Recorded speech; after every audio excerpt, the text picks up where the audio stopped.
नमस्कार. आजच्या हिंदू महासंघाच्या पत्रकार परिषदेमध्ये सर्व वृत्तवाहिनी वृत्तपत्र प्रतिनिधींचं सर्वप्रथम स्वागत आहे. हिंदू महासंघ आर्थिक आरक्षणासाठी आग्रही एकमेव राजकीय संघटन म्हणून काम करताना आजच्या पत्रकार परिषदेचं खरं उद्दिष्ट महाराष्ट्र राज्यात सुरू असलेल्या आरक्षणाच्या खेळासंदर्भात महत्वाची भूमिका हिंदू महासंघ आज मांडणार आहे.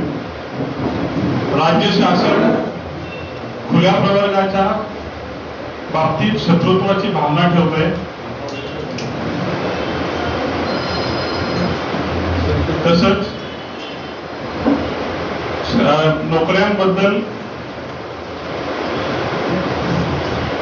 नोकऱ्या कंत्राटी पद्धतीने सुरू करून युवकांची दिशाभूल केली जाते. अशा सर्व भूमिकांवर सविस्तर भूमिका मांडण्यासाठी आज हिंदू महासंघाने पत्रकार परिषद घेतली आहे. पत्रकार परिषदेला अध्यक्ष आनंदजी दवे, प्रदेश पदाधिकारी विवेक परदेशी, तसेच उमेशजी कुलकर्णी, राहुल आवटी, तसेच सूर्यकांत कुंभार व मी मनोज काळे आज आम्ही आवर्जून इथे उपस्थित आहोत. आपल्या सगळ्यांशी संवाद साधायला सदर विषय राष्ट्रीय पातळीपर्यंत पोहोचवण्याकरिता आज आम्ही तुम्हाला भेटायला आलोय.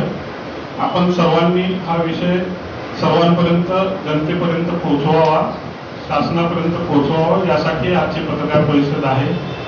मी पत्रकार परिषद सुरू करताना सूर्यकांतजी कुंभार यांना विनंती करतो त्यांनी पत्रकार परिषद सुरू करावी.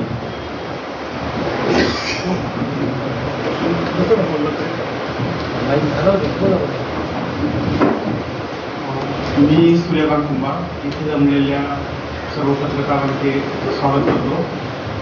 माझं नाव सूर्यकांत कुंभार आहे. माझ्याकडं मंत्रालयाचा GR पण आहे की आम्ही OBC मध्ये येतो. OBC मधून आम्हाला आरक्षण मिळाले आहे, पण सरकारच्या जाच गाठी एवढ्या आहेत की आम्ही 10 वर्ष झाले प्रयत्न करतोय, पण आम्हाला आरक्षण मिळू शकत नाही. कारण त्यांच्या डॉक्युमेंट जी आहेत ती इतकी क्लिष्ट आहे की ती गोळा करता करता मला 10 वर्ष गेली, पण आजपर्यंत मी डॉक्युमेंट गोळा नाही करू शकलो. म्हणून माझं सरकार पण एवढंच म्हणणं मांडायचं की तुम्ही थोडीशी आरक्षण दिलं म्हणजे तुम्ही सरकार माणसाला 1 रुपया देतं त्यांच्यावर 10 रुपये काढताय अशाचा वाटा. तुम्ही जर आरक्षण देताय ठीक आहे, पण तुम्ही कागदपत्रांच्या इतकी जास्त लावली की ती त्यापर्यंत ती माणसं पोचतच नाही. मला हाच सरकारकडून मुद्दा मांडायचा आहे.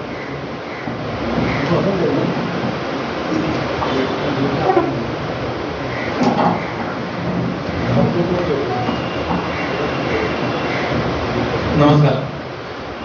सर्वप्रथम सर्वांचं स्वागत. हिंदू महासंघाविषयी थोडं कल्पना द्यायची झाली तर आर्थिक आरक्षणाचा आग्रह आणि जातीय आरक्षण कुठेतरी थांबावं, किंबहुना जातीय आरक्षण कालबाह्य झालेली आहेत. आरक्षणाचा पोपट मेलेल्यामुळे कोणी मान्यच करत नसेल तर ते सांगण्याची आज हिंदू महासंघ बसतो म्हणून वापर करतो त्याचा. आम्ही आरक्षणाच्या विरोधात आहोत. आम्ही निश्चित कोणत्याही एका जातीच्या आरक्षणाच्या विरोधात नाही आहोत. आम्ही आरक्षणाच्याच विरोधात आहोत. त्यासाठी आम्ही सर्वोच्च न्यायालयापर्यंत गेलेलो आहोत. आमची याचिका सर्वोच्च न्यायालयामध्ये दाखल आहे, ज्याच्या अनुषंगाने आम्ही सांगितले की गेल्या 75 वर्षात कोणत्या कोणत्या जातींना आरक्षणाचा फायदा झालाय याचं केंद्र सरकारने शोधपत्रिका काढावी, असा एक आदेश केंद्र सरकारला द्यावा अशी आमची भूमिका आहे. माझ्या माहितीप्रमाणे कोर्टाने जसं सूचना पण केंद्र सरकारला केलेल्या, पण अजूनपर्यंत उत्तर आलेलं नाहीये. जर मागच्या 75 वर्षात ज्या ज्या जातींना फायदा झाला असेल तर त्या जातींना आरक्षणाच्या बाहेर घेऊन दुसऱ्या जातींना आतमध्ये घेता येईल का, असा एक वेगळा विचार करायला हरकत नाही. किंबहुना जर फायदा झाला नसेल तर आरक्षण हे काम करत नाही हे तरी आपण मान्य करायला पाहिजे. आमची भूमिका सरळ आणि स्पष्ट आहे. आरक्षणामुळे मला जर नोकरी मिळाली किंवा अगदी मला राजकारणात राखीव मतदारसंघात मी निवडून आलो तर विकास माझा होतो, कुटुंबाचा होतो, माझ्या व्यक्तींचा परिचयचा होतो, समाजाचा होत नाही. याची उदाहरणं जर द्यायची झाली तर पुण्यातला आम्ही कॅन्टोन्मेंट मतदारसंघ हा अनेक वर्षापासून राखीव आहे. तिथून आमदार झाले, तिथून मंत्री झाले. मतदारसंघातल्या मतदारांची प्रगती झाली का तर नाही, व्यक्तींचीच प्रगती होते. त्याचा कुठेतरी याचा विचार करायला गेला पाहिजे असं आम्हाला वाटतं. दुसरा आता जो मराठा आरक्षणाचा विषय सुरू झालेला आहे, एक जास्त वेगळ्या पद्धतीने तो आक्रमकरित्या केलाय. आमचं म्हणणे सरसकट आणि कायमस्वरूपी मराठा आरक्षण मिळूच शकत नाही. हे सर्व राजकारणी नेते सुद्धा खासगीत मान्य करत असताना सार्वजनिक व्यासपीठावरून असा विषय का मांडला जात नाही? मनोजी जरांगे जेव्हा उपोषणास बसले होते, गिरीश महाजन यांनी सांगितलं 24 तासात GR आणू. अर्जुन खोतकर साहेब गेले होते, त्यांनी सांगितले 1 महिन्यात आणू GR. परंतु नंतर लगेच माननीय मुख्यमंत्र्यांनी सांगितले की असा GR निघणं शक्य नाही. मागच्या 9 वर्षात महाराष्ट्रातले सर्व राजकीय पक्ष सत्तेवर आलेले आहेत. एकही पक्ष सत्तेवर याला राहिला नसताना सुद्धा असा कायमस्वरूपी आरक्षण देऊ शकलेला नाही, कारण तो देऊ शकत नाही. परंतु हे न सांगता फक्त मराठा समाजाच्या लोकांची डोकी भरपायची, मग तुमचं आरक्षण यांना द्यावं लागेल असं सांगून ओबीसी समाजाची डोकी भरपायची आणि एकमेकांच्या हातात दगड देण्याचं काम जे सर्व राजकीय पक्ष करत आहेत ते कुठेतरी थांबलं गेलं पाहिजे. ही सुद्धा हिंदू महासंघाची भूमिका आहे. मुळात आरक्षणाशिवाय माझा फायदा होऊ शकत नाही असं जे मनात बिंबवलं गेले, ज्यासाठी हजारो लाखो लोक रस्त्यावर येत आहेत, त्याचा सुद्धा त्यांनी विचार करायला पाहिजे. कारण आरक्षण हा प्रगतीचा एकमात्र उपाय नसतो. आरक्षण नसलेले अनेक समाज सुद्धा गेली अनेक वर्ष प्रगती करताना आपण बघतोय आणि आरक्षण असलेले अनेक समाज आज सुद्धा प्रगती करत नाही. हे सुद्धा दिसत असताना आपण कोणत्या प्रकारच्या आरक्षणासाठी भांडतो आहोत हे सुद्धा आपण बघितलं पाहिजे. मनोजी किंवा आणखी मराठा नेते ज्या पद्धतीने मागण्या करतात की मराठा समाजातल्या काही जातींना ओबीसी मध्ये घेता येतील, पण तसं जरी केलं तरी सुद्धा मराठा समाज सर्वसकट पूर्णपणे ओबीसी किंवा मतदार आरक्षणामध्ये येत नाहीये. त्या समाजाची प्रगती होणं निव्वळ अशक्य किंवा आरक्षण मिळणं अशक्य आहे. ही गोष्ट पुन्हा पुन्हा आम्ही आवर्जून गेली अनेक वर्षापासून सांगतोय. तशी परिस्थिती दिसत असताना सुद्धा ती ठामपणे सांगितलं का जात नाही आमचा वारंवार उठणारा प्रश्न आहे. दुसरं आत्ताचा जो जनगणना याची शेवटची झाली त्याला आता 90 वर्ष पूर्ण झालेली आहेत. 90 वर्षा आधीच्या जातीय जनगणनेनुसार जर तुम्ही आत्ताचं आरक्षण करत असाल तर गेल्या 90 वर्षांमध्ये किंवा स्वातंत्र्यानंतर गेल्या 75 वर्षांमध्ये देशातील ग्रामीण किंवा शहरी भागातील रचना बदललेली नाहीये का? सामाजिक स्थिती बदललेली नाहीये का? मग 90 वर्ष आधी जे काय घडलं असेल, जे काय दिसलं असेल समोर, त्यावेळेस इंग्रज अधिकाऱ्यांना किंवा मुद्दाम त्यांनी जाती दोषपत्र अशा प्रकारचं त्यांनी रिपोर्ट केले असताना त्याच आधारावर आपण आज आरक्षण कसं मागतो किंवा कसं देऊ शकतं. त्यामुळे महाराष्ट्रामध्ये सुद्धा जनगणना ही जातीय न्याय व्हायला पाहिजे आणि फक्त जनगणनाच नाही तर सर्वेक्षण व्हायला पाहिजे. कोणत्या जातीकडं किती मालमत्ता असेल, नोकऱ्यांचं प्रमाण असेल, त्याच्यावरून आपल्याला पुढे काही ठरवता येईल का? हा सुद्धा तितकाच महत्वाचा प्रश्न. तोपर्यंत आरक्षणाचं सर्वेक्षण होत नाही, प्रॉपर अनालिसिस होत नाही, प्रॉपर डॉक्युमेंटेशन पेपरवर होत नाही, तोपर्यंत आरक्षण कोणालाही वापरता येणार नाही किंवा त्याचा कोणालाही फायदा होणार नाही. ही सुद्धा आमची भूमिका आहे. आणि सर्वात महत्वाचं असं आहे की ज्या नोकऱ्यांसाठी म्हणजे आरक्षण आहे, नोकरी किंवा शिक्षण दोन गोष्टी आहेत. आमचं म्हणजे शिक्षणाचा अधिकार सर्वांना व्हायला पाहिजे, मिळाला पाहिजे, त्याची जागा वाढवता येऊ शकतात. फक्त जागा वाढवलं की इन्फ्रास्ट्रक्चर वाढतं, पगार वाढतात, स्टाफ वाढतो, कर्मचारी वाढतो, हजारो लोकांना रोजगाराची संधी निर्माण होते. असं न करता सुद्धा कॉलेजच्या शाळेच्या जागा मर्यादित ठेवल्या जातात. काहींना 90-95% पडलेल्या विद्यार्थ्यांची जागा 50 ते 60% विद्यार्थ्याला दिली जाते पडलेल्या मार्काला. आम्ही त्याचं स्वागत करतो. प्रत्येकाला शिक्षणाचा अधिकार भेटण्याने दिले, आवडीचं शिक्षण. त्यामुळे समजा 60% वाल्या मुलाला वाटलं की मला MBBS करायचं, त्याला MBBS करू द्यावं. पण ते करत असताना 85-90% वाल्या ज्यांनी मेहनत घेतली त्या मुलाचं शिक्षणाचा हक्क तुम्ही नाकारू नका. ते सुद्धा करणं सहज शक्य असताना सुद्धा गेली अनेक वर्ष असं होत नाहीये. ते व्हायला पाहिजे असं सुद्धा आमचं म्हणणं आहे. आणि सर्वात महत्त्वाचं नोकऱ्यांसाठीचं जे आरक्षण आहे तर मागच्या 3 दिवसात मी GR तुम्हाला इथं दाखवू शकतो. आज गुरुवार आहे, सोमवार, मंगळवार, बुधवार 3 दिवस 3 GR शासनाने काढलेले. पहिल्या GR मध्ये सर्व मंत्रालयातल्या सरकारी नोकऱ्यांचं कंत्राटीकरण केलेले. ते करत असताना सरकार दरबारी असलेल्या किंवा सरकारमध्ये असलेल्या काही लोकांना त्याची कंत्राटी दिली गेली. परंतु आता आमचा विषय आजचा नसल्यामुळे आम्ही त्या विषयावर जास्त बोलत नाहीये. परवा त्यांनी एक GR काढला. काल नागपूरमध्ये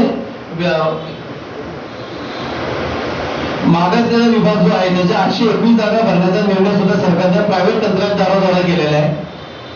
आणि त्याची अट अशी दिली की आरक्षणाचे जे आता सरकारी नियम आहेत जागा भरतीचे, त्यातल्या कोणतेही नियम पाळण्याची त्यांना आवश्यकता नाहीये. याचा अर्थ स्पष्ट आहे की 821 जागा जे इतर मागासलेल्या विभागाच्या नागपूरमध्ये भरायच्या आहेत त्यांना आरक्षणाचा लाभ होणार नाहीये. आणि खासगी कंत्राटीकरण असल्यामुळे सरकारी नोकऱ्या विषयच नाहीये. त्यामुळे सर्व नोकऱ्यांचं खासगीकरण होत असताना 2 आणि 3 वर्षांसाठी त्या नोकऱ्या लागत असताना सरकारी पॅकेजेस त्यांना मिळत नाहीये, सरकारी योजनेचे फायदे त्यांना काही मिळणार नाहीये. याच्यावर कोणीच बोलत नाही. ना कोणता मराठा नेता बोलतोय, ना कोणता ओबीसी नेता बोलतोय, ना कोणता दलित नेता बोलतोय. तुमच्या नोकऱ्या गेलेल्या आहेत, तुमच्या नोकऱ्या घालवल्या जात आहे, खासगीकरण केलं जात आहे. काल जो GR काढला शासनाने महाविद्यालय आणि हॉस्पिटल यातल्या 5000 जागा भरण्यासाठी 110 कोटी रुपयाचं कंत्राट दिले गेलंय. मग जर तुमच्या लोकांचे सगळे हक्क आणि अधिकार काढत असताना तुम्ही कोणत्या नोकऱ्यांसाठी रस्त्यावर येत आहे, कोणत्या नोकऱ्यांसाठी तुम्ही आरक्षणाची भूमिका मांडताय, पण हे काही बोललं जात नाहीये. माझ्या तुमच्या माध्यमातून महाराष्ट्राच्या सर्व युवकांना सांगायचंय की थोडा अभ्यास करा. रस्त्यावर उतरण्याआधी, हातात दगड घेण्याआधी, आक्रमकतेची भाषा करण्याच्या आधी तुमच्या नेतृत्वाला विचारा की आम्हाला कशासाठी तुम्ही भांडण करून देताय. त्यामुळे सगळं अन्याय चाललाय आणि मराठी जनतेला, महाराष्ट्राच्या जनतेला फसवण्याचं काम चाललंय. मग तो मराठा असेल, ओबीसी असेल, खुला परवानगा सुद्धा असेल. दुसरा एक विषय असा आहे आमचा आजचा की एक अमृत योजना महाराष्ट्र शासनाने जाहीर केली होती 2019च्या निवडणुकीच्या आधी. निवडणुका 9व्या आणि 10व्या महिन्यात झाल्या. सारथी योजना माननीय देवेंद्रजी त्यावेळेचे मुख्यमंत्री यांनी घोषित केली होती. ती करत असताना सारथीच्या दिवशी म्हणजे 20 ऑगस्टला त्यांनी अमृत योजना सुद्धा घोषित केली. सारथी ही मराठा, कुणबी मराठा आणि कुणबी अशा 4 लोकांसाठी त्यांनी घोषित केली होती. आणि त्यावेळेस सारथीचा GR त्यांनी एका रात्री 3 वाजेपर्यंत मंत्रालय जागेवर ठेवून त्याचं त्याच दिवशी कंपनी ऍक्ट मध्ये रूपांतर केलं. हे करत असताना जो खुला प्रवर्ग आहे, जो मराठा समाजातल्या सुद्धा आता आरक्षणाच्या भाषेत बोलायचा तो आरक्षणाच्या बाहेर राहणार आहे आणि बाकीचा 40 ते 50% समाज जो आरक्षणाच्या बाहेर असणार आहे तो नाराज होऊ नये. तो हक्काचा मतदार होता भारतीय जनता पक्षाचा, म्हणून अमृत योजना घोषित केली. परंतु अमृत घोषणेचं काही त्यांचं नियम त्यांनी बनवले. अमृत योजना त्यांनी लागूच केली नाही, केवळ घोषणा केली. सारथी मात्र त्यांनी 24 तासात इम्प्लिमेंट केली. असं असताना उद्धव ठाकरेंचं सरकार आलं. आम्ही वारंवार त्या सरकारशी प्रयत्न केला, परंतु राष्ट्रवादीच्या दबावामुळे खुल्या प्रवर्गाला काही देण्यात आलं नाही. आम्ही जेव्हा त्यांच्या नेतृत्वाला भेटत होतो असं काही होणार नाही असं सांगितलं जात होतं. आता परत एकनाथजी शिंदे आणि देवेंद्रजींचं सरकार आल्यानंतर सुद्धा 20 महिन्यानंतर काल त्यांनी 10 ऑगस्टला अमृत योजना कार्यान्वित केली. अमृत योजना ही निव्वळ खुल्या प्रवर्गाची फसवणूक आहे. अमृत नावाची त्यांना विष पाजलं जातं यांची स्पष्ट भूमिका आहे. अमृतच्या घोषणेमध्ये इथे लिहिलेलं आहे, माझ्यासमोर सगळे GR आहेत की सारथी आणि बाकीच्या धोक्यावर आम्ही करत आहोत. सारथीमध्ये UPSC, MPSCच्या विद्यार्थ्यांना फिजिकल ट्रेनिंग दिलं जातं. 2-3 वर्षाचं त्यांचे जो हॉस्टेल, त्यांची राहण्याची सोय संपूर्ण केलं जात असताना अमृत योजनेमध्ये मात्र असं दिलेलं आहे की तुम्ही जर स्पर्धा परीक्षा पास झालात तर तुमची फायनल परीक्षा जी आहे मुलाखतीची वेळ, त्याचं आम्ही तुम्हाला बसचं तिकीट देऊ तुमच्या शहरापासून मुंबईपर्यंत येण्याचं. मला वाटतं जखमेवर मीठ चोळण्याचं काम आहे. दुसरी गोष्ट अशी की त्याची कोणतीही प्रॅक्टिकल होणार नाहीये. अमृत योजनेमध्ये 1-1 महिन्याचे कोर्सेस आहेत आणि सगळे ऑनलाईन कोर्सेस आहेत. AC रिपेअरिंग असेल, 2 व्हीलर 4 व्हीलर रिपेअरिंग असेल, फ्रीज रिपेअरिंग अशासारखे त्यांनी काही कोर्सेस दिलेत. यातला कोणते कोर्स ऑनलाईन शिकू शकतो म्हणून 1 महिन्यामध्ये मला सरकारने सावध करून सांगावं की असं नियमात होऊ शकतं. तर माझं म्हणणे अमृत योजनेच्या आधी कुठल्याही खुल्या प्रवर्गाच्या माणसाने युवकांनी जाऊच नये. ही योजना शुद्ध बकवास आहे. सरकारला सुद्धा कळू द्यावं. ज्यांना अमृत योजनेचं काम मिळालं ती लोक जन प्रचार झाले, पण त्यांना महाराष्ट्रातून 8,000 लोक सुद्धा आतापर्यंत मिळत नाहीये. तर कोणते प्रॅक्टिकल त्याच्यामध्ये होणार नाहीये.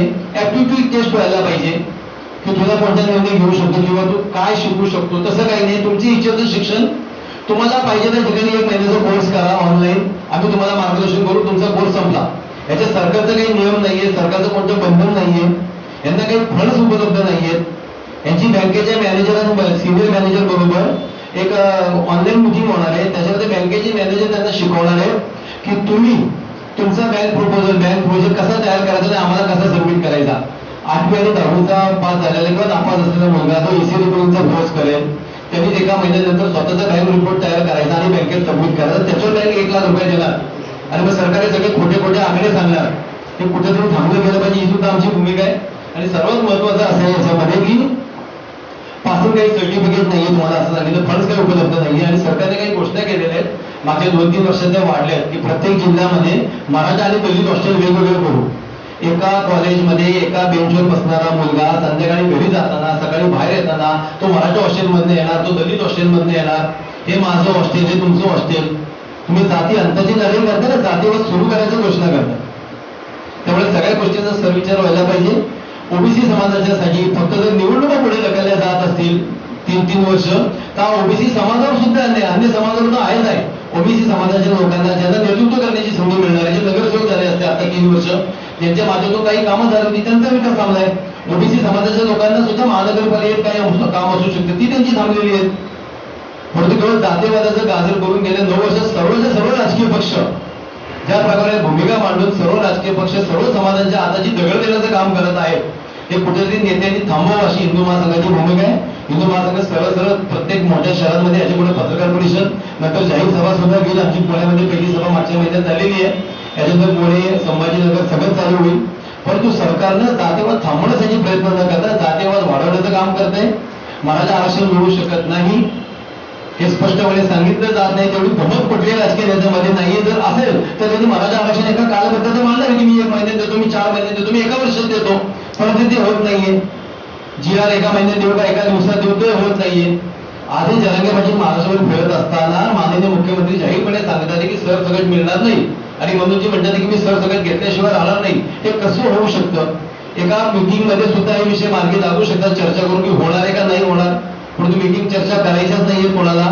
आणि महाराष्ट्राचं राजकारण पुढच्या लोकसभा आणि विधानसभेपर्यंत जातीय द्वेष पसरवणारं कसं वाढत जाईल याची काळजी सर्व पक्ष घेत असताना त्यांनी सावध व्हावं. शेवटी लोकांसाठी काम करत असताना लोकांची कामं करायची आहेत, लोकांना भडकायचं नाहीये. आमचा मराठा आणि दलित हॉस्टेलला सुद्धा विरोध आहे. हॉस्टेल सर्वांसाठी असावं, ओपन टू ऑल असावं, ज्याला गरज त्याला ऍडमिशन मिळालं पाहिजे. असं न करता खुल्या पुरवठ्यासाठी मात्र कोणतीही योजना राबवली जात नाही कोणत्याही राजकीय पक्षाकडनं.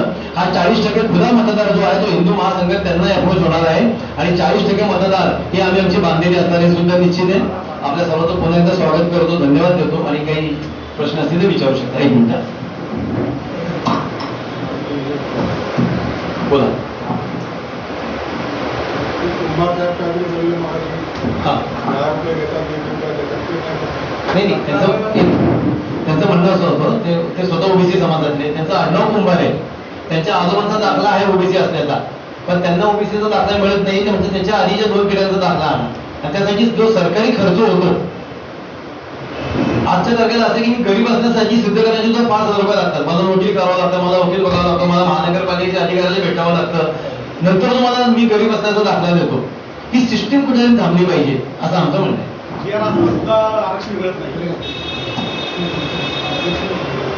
सर आगे क्या करने वाले हैं, आपकी क्या प्लानिंग क्या है? सर ऑलरेडी हम सुप्रीम कोर्ट में गए हुए हैं और बस यही माध्यम है अलग अलग शहरों में जाके वहाँ के युवकों को प्रेरित करें कि ये मिलने वाला नहीं है, उसके पीछे भागिए मत. अगर मिलना होता तो मिल जाएगा. गवर्नमेंट से हम सोच रहे हैं, गवर्नमेंट से हम मांग कर रहे हैं, आप जल्दी से जल्दी प्रूव करिए कि हो रहा है या नहीं हो रहा है. बहुत बार ऐसा हुआ है सर कि आरक्षण का बेनिफिट लेके किसी को नौकरी लगी है, किसी को प्रमोशन हुआ है, फिर सुप्रीम कोर्ट ने आदेश देके वो वापस डिमोशन हुआ है. तर मराठीमध्ये सांगायचं तर युवक फ्रस्ट्रेट झालेला मराठी युवक, त्याला कळत नाही की मी नेमकं काय करायचंय, मला नोकरी मिळणार आहे का नाही, मला प्रमोशन मिळणार आहे का नाही, आरक्षणाचा फायदा घेऊन. हे कुठेतरी थांबलं पाहिजे. माणूस फ्रस्ट्रेशन मध्ये चालला, युवक रस्त्यावर होते. ज्या भविष्यातले आमचे जिल्हाधिकारी, भविष्यातले आमचे कलेक्टर, कमिशनर रस्त्यावरून पुण्यामध्ये आंदोलन केलं 3-3 दिवसांचं. ते योग्य नाहीये. मग तुम्ही नेमकं काय करताय, या युवकाला फसवण्याचं काम का करताय? चायनामध्ये स्टार्टअपसाठी 32,000 कोर्सेस आहेत, आपल्याकडे 40 कोर्सेस आहेत. त्यांचे टॉय मॅन्युफॅक्चरिंग कोर्सेस आहेत, त्यांचे 2-2 वर्षाचे कोर्सेस आहेत. सरकार त्यांना पूर्ण फंडिंग करतं. सरकार त्यांचं क्लस्टर नेमतं, चायनाचं सरकार, की तुम्ही 4 लोकांनी मिळून ही कंपनी चालवा, आम्ही तुम्हाला कंपनी फंडिंग करतो. तुम्ही काहीच करणार नसाल, 50,000साठी माणसाला रांगेत उभे ठेवत असाल, मुद्रा लोन सबशन फेल केलं, परंतु मोठे मोठे आकडे सांगितले जातात कारण आकड्याचं ऑथेंटिफिकेशन कोणी बघत नाही. या सगळ्या गोष्टी थांबण्याची गरज आहे. सरकारनं पारदर्शकता आणावी आणि खरं बोलावं. ज्याची शपथ घेऊन तुम्ही मंत्री होता त्यातले एकही शब्द तुम्ही पाळत नाही, याचा आम्हाला दुःख आहे.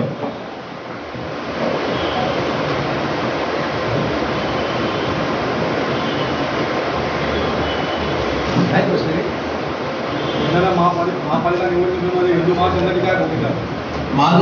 आम्ही आतापर्यंत हिंदू महासंघाने 2 निवडणुका लढवलेल्या आहेत. पुण्याची विद्यापीठ सिनेट लढवलं होतं आणि मागची कसबा पोट निवडणूक लढवली होती. खुल्या प्रवर्गाचा आवाज आणि आर्थिक आरक्षण असावं, त्याच्याबरोबर विकास वगैरे सगळं आलं. त्या गोष्टी घेऊन हिंदू महासंघ येणाऱ्या प्रत्येक निवडणुका लढवण्याचा प्रयत्न करणारे, विचार करणारे, आमच्या विचाराच्या लोकांनी आमच्याशी संपर्क करावा, आमची ताकद वाढवावी ही आमची इच्छा असणार आहे.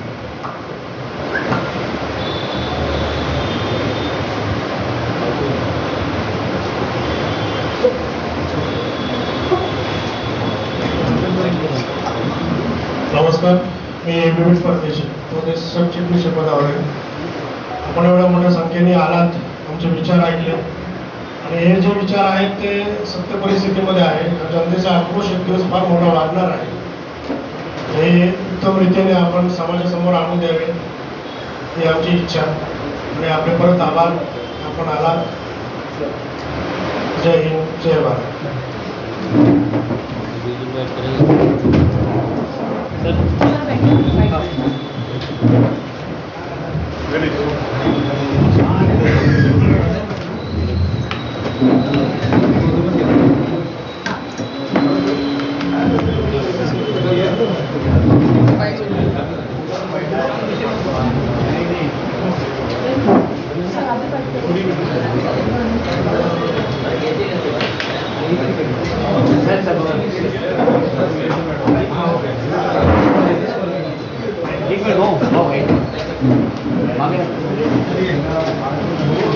बघा इथे बघा इथे. हो.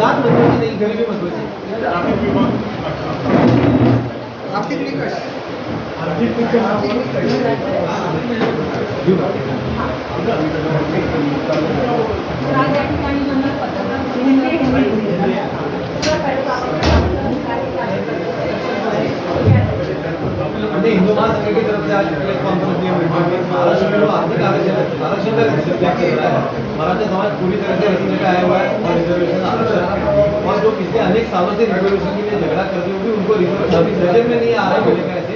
महाराष्ट्र में पिछले 9 साल में हर एक पार्टी सत्ता में आ चुकी है, लेकिन वो परमानेंट रिजर्वेशन देने के लिए क्योंकि वो रिजर्वेशन से मिल नहीं सकता।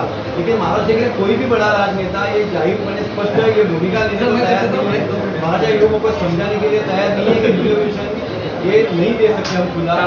ये समझाने की कोशिश है। मराठा समाज रस्ते पे आया हुआ है, युवक फ्रस्ट्रेशन में है, उसको ना बिजनेस सोच रहा है ना उसको जॉब सोच रहा है। लेकिन मेरी की न आने की वजह से जो कि पोजिशन हो रहा है वहाँ गवर्नमेंट का या इंटर कास्टिज्म का